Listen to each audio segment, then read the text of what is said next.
From county 001 to county number 32, we are in Las Vegas, baby. And this is where Hard Tackle has brought us for the second edition of the 2025 Sportpesa National 7th Circuit, where Prinsloo will be going down. Kama kawa, kama dawa. My name is Ochieng Steven. Na 14 bora, 14 supu. Siko peke yangu, niko na mtu wangu wa power. Mambo vipi, it's your girl CJ. Na wase, tumerudi manze. Sema good time, sema fun, sema rugby, and Hard Tackle starts now.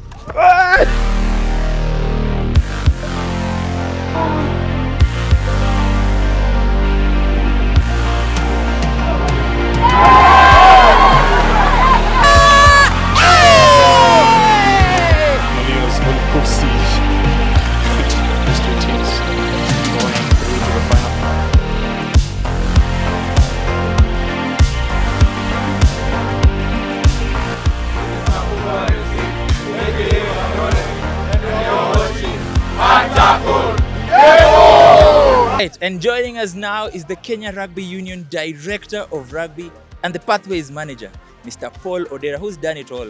Coached the Kenya Under-20, coached the Kenya Simbas, been there, played everything. Polo. Yes. Good afternoon. Good afternoon. One leg down, 5 to come in the National 7th Circuit. Just let me take you back, things you were supposed to talk about from Driftwood. Yes. From your POV, how was it and what was your highlight? The highlight for me was the skill levels of the players to try and create space, because I think one of the biggest things we've struggled with in Kenya when we watch our Shujaa side is that sometimes we don't take advantage of the space. So that to me was one of the highlights to see from last week, that players actually, there's an intention. The second thing is that we're trying to play quicker, and sometimes that's a good thing, because if you notice when the Morans went and played in Mauritius, Madagascar just kept playing at pace. As we started playing set piece to set piece, and sometimes you need to be able to vary your plan. So I was happy to see that teams were trying to play at pace. So the whole point of this circuit probably is to act as a feeder to our national teams, just from the Kenya Rugby Union and from you as the Director of Rugby. What are the plans you have with this whole circuit in this 2025 season? Actually, it's more important than a feeder, because this is what we're basing selection for Shujaa in. As we said, yes, there's already a team that the coach has chosen, and then they've already been chosen, but they've got to come and prove that they're good enough to keep those contracts. So it's also an opportunity for young players or for new players to show what they can do. So really here we're looking at setting a process where we can have parameters and criteria so that there's equity in selection. And if you're still good enough to maintain your place, that's fine. But if you're not good enough to maintain your place, then that's a conversation we can have in future. So as long as you're in Kenya and you're not injured, or you're not on international duty, then you should put your hand up for selection by playing in the circuit. We are in Nakuru. What are you expecting to see in Prinsloo Sevens in the 17th edition? Well, one is there was a conference between the coaches and referees. So hopefully there can be a lot better understanding between what the referees are looking for and what the coaches are coaching. Because really what we want is that the referees do justice to what the coaches have done. So if we can get more entertainment, the fans are happier. Once the fans are happier, it means there's more money for Nakuru at the gate. So that's good. So what I'm expecting is to see a bit more understanding there. And then of course I expect to see players putting their hands up to be on the dream team. Let's see if those who were on the dream team last week can retain their place in the dream team, or will we have new people coming through. So that's what we can. I'm looking forward to at Prinsloo. All right, just a good point you've raised there. The dream team. Can you tell us any information about who leads this thing and how the selection criteria that goes into looking at who makes the dream team? So the selection criteria was released by Kevin Wambua, the head coach Bling, and then all first division coaches are selectors. So you choose your 7, but you can't choose a player from your own team. And then that list is submitted, and then we match that with some of the data we have. So that's how we come up with a dream team. Just as someone who's been there, played in the local circuit, played in the national teams, I just want you to give a message to the players who are playing here now. This is their time now.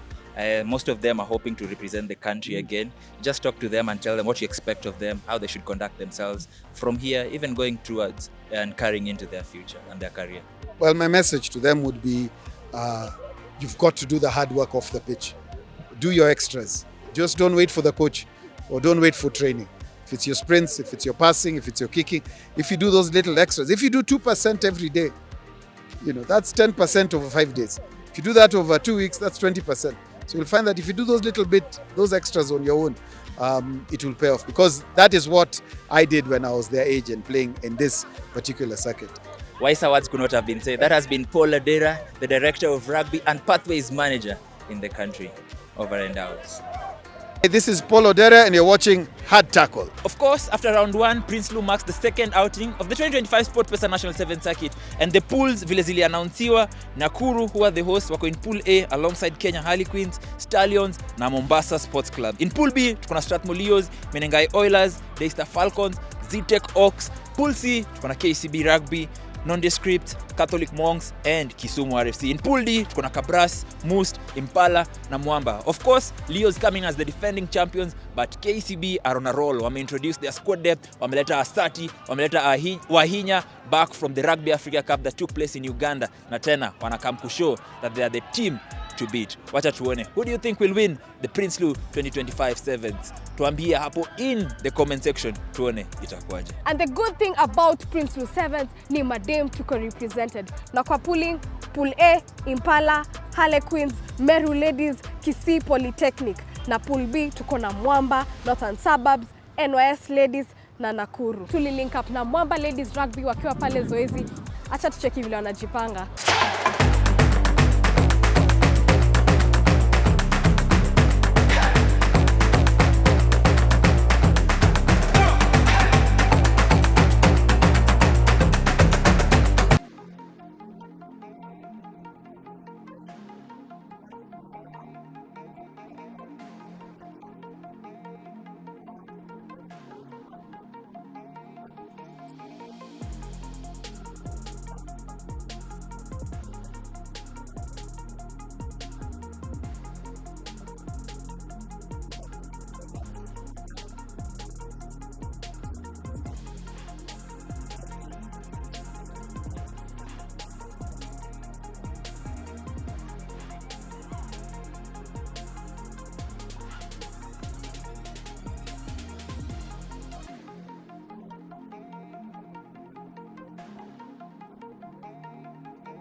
Mtu wangu kama hujai kuwa Las Vegas, hiyo celebration style. Nakwambia try kidungwa pale. Ni try mtu wangu.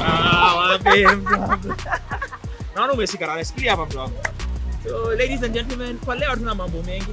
Tushawapatia tu a brief breakdown of how Prinsloo, the pools zinakaa, na mmesikia madem pia wanasemaje. So in this episode, tuko na a special feature talking to the one and only Lavin Asego, arguably Kenya's greatest fly half. Atuli catch up na yeye in an exclusive. Atuambie vile management inamtake through. If you don't know, he's recently taken over as the Mwamba Sevens coach. Now this is what he has to say. From us to you, Hard Tackle, nasema go ahead.